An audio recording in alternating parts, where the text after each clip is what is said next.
ভারতের chicken neck দখল করতে গিয়ে এখন বাংলাদেশের কোমর ভেঙে দিয়েছে মোদি সরকার। আর যে ধরনের খবর আসছে তাতে এরপর আরও একটা বড় স্ট্রাইক করবে ভারত বাংলাদেশের ওপর। আর টু বি অনেস্ট, এটা যদি হয় তাহলে তো ধরেই নি বাংলাদেশের অবস্থা সোমালিয়ার থেকেও আরও খারাপ হয়ে যাবে। আর আমি এটা বাড়িয়ে বলছি না। গতকাল ভারত সরকার বাংলাদেশকে দেওয়া ট্রান্সশিপমেন্টের সুবিধা সম্পূর্ণ বন্ধ করে দিয়েছে, যার আন্ডারে এখন থেকে বাংলাদেশ ফ্রিতে ভারতের মাটি ব্যবহার করে অন্য দেশে নিজেদের রপ্তানি বা আমদানি করতে পারবেন। আজ থেকে বছর 5 আগে বাংলাদেশের ইকোনমি মারাত্মক স্ট্রাগল করছিল।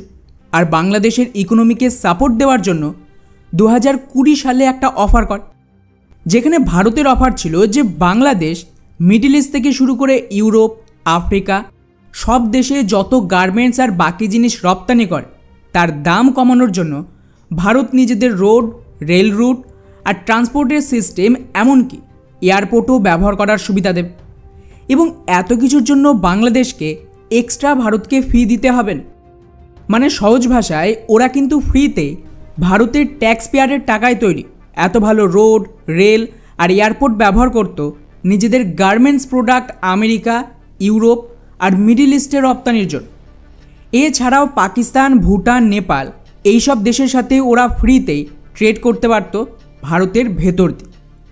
এর জন্য কিন্তু যে কোনো দেশ বিলিয়নস অফ ডলারের চার্জ নিত, কিন্তু ভারত বন্ধুত্বের খাতিরে বাংলাদেশকে এটা ফ্রিতেই দিয়ে দেয়। ভারতের চেষ্টা ছিল যে এমনটা করলে বাংলাদেশের প্রোডাক্ট সস্তা হবে, ভারতের মাধ্যমে তাড়াতাড়ি রপ্তানি হবে, কারণ আমাদের ইনফ্রাস্ট্রাকচার অনেক উন্নত বাংলাদেশের তুলনায়। এত বড় দেশ তো, এতে বাংলাদেশের এক্সপোর্ট আরও কয়েক গুণ বেড়ে গিয়েছিল অন্য দেশ, এবং প্রফিটও বেশি হয়, যা স্বাভাবিকভাবেই ওদের ইকোনমিকে সাপোর্ট দেয়। কিন্তু আমাদের ইউনিস চাচার আচমকায় শক জাগল, নর্থ ইস্ট দখল করবে। ব্যাস, ভারত সরকার নিজেদের এই ট্রান্সশিপমেন্টের অফারই তুলে নিয়েছে। ভারতের দাবি এর জন্য আমাদের প্রচুর লস হচ্ছিল, আমাদের পোর্ট, এয়ারপোর্ট, রোড আর রেলওয়েতে অতিরিক্ত ভিড় বাড়ছে, যাতে ইকোনমিক্যালি ভারতের লস হচ্ছিল। তাই এই সুবিধা ভারত আপাতত বন্ধ করে দিয়েছে। আর এটা কিন্তু ভারতের তরফ থেকে বিরাট বড় মাসরাস্ত্র, কারণ এর টাইমিংটা দেখুন। এই মুহূর্তে ডোনাল্ড ট্রাম্প গোটা বিশ্বের ওপর ট্যারিফ চাপিয়েছে, তো বাংলাদেশ এখানে চীনের পর সবচেয়ে বেশি স্ট্রাগল করছে, কারণ বাংলাদেশের ইকোনমির একটাই ব্যাকবোন, গার্মেন্টস। তো অলরেডি যেমনটা আমি বলেছিলাম যে বাংলাদেশের রিজিম চেঞ্জের পর ওদের পুরো গার্মেন্টস ইন্ডাস্ট্রি বরবাদ হয়ে গেছে, কয়েকশোর বেশি তো ফ্যাক্টরি বন্ধ হয়ে গেছে, এবং নতুন অর্ডার পাওয়া মুশকিল, সবই ভারতে ছুটে আসছে। আর এক্স্যাক্টলি সেম টাইমে ট্রাম্পের ট্যারিফের পর বাংলাদেশের গার্মেন্টস তো আরও দামি হয়ে গেল আমেরিকার মার্কেটে, এবং স্বাভাবিকভাবেই এতে বাংলাদেশের গার্মেন্টসের ডিমান্ড কমবে। এবং ইউনিস তো ট্রাম্পের হাতে পায়ে ধরছে যে আমাদের দেশ কাঙাল হয়ে যাবে, এবং চিঠিও লেখে ট্রাম্পকে।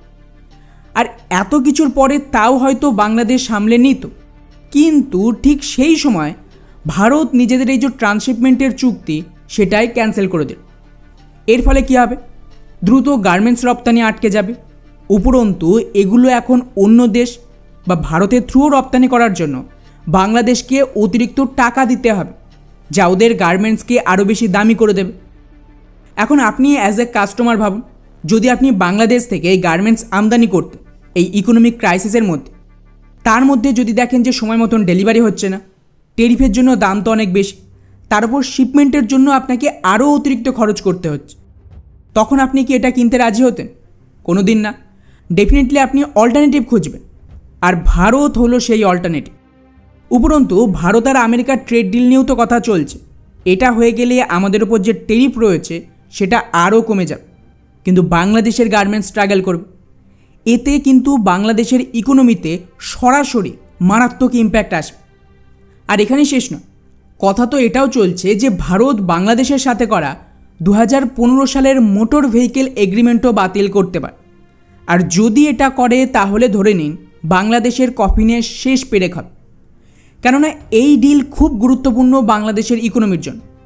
এখানে ভারত, নেপাল, ভুটান আর বাংলাদেশের মধ্যে এই চুক্তি হয়েছিল, যেখানে এই চুক্তির আন্ডারে এই সমস্ত দেশ একে অন্যের রোড, ইনফ্রাস্ট্রাকচার সব ব্যবহার করতে পারবে নিজেদের কার্গো আর প্যাসেঞ্জার বহনের জন্য। এখানে অতিরিক্ত পারমিট লাগবে না, পুরো ছাড় রয়েছে ক্রস বর্ডার ট্রেডের জন্য। এখন ভারতের এই চুক্তিতে তেমন একটা ফায়দা হয় না, কারণ আমরা বাংলাদেশের ভেতর দিয়ে কোন দেশে যাব, কিন্তু বাংলাদেশ ভারতের ভেতর দিয়ে নেপাল, ভুটান, এমনকি আমাদের নর্থ ইস্টের রাজ্যগুলো দিয়ে মিয়ানমারের ভেতরেও রপ্তানি করে। এছাড়া এদিকে পাকিস্তান আর মিডল ইস্টেও ডিরেক্টলি ভারতের মাধ্যমেই ট্রেড। তো যদি ভারত সরকার এরপর এই মোটর ভেহিকেল এগ্রিমেন্টও বাতিল করে, তাহলে বাংলাদেশ কি করবে?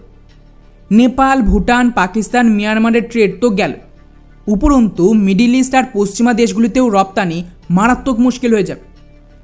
আচ্ছা, এখানে কিছু বাংলাদেশিদের লজিক দেখছিলাম যে বাংলাদেশেরও ভারতের সাথে সব চুক্তি বাতিল করা উচিত, ভারতকেও কোনো অ্যাক্সেস দেওয়া উচিত না।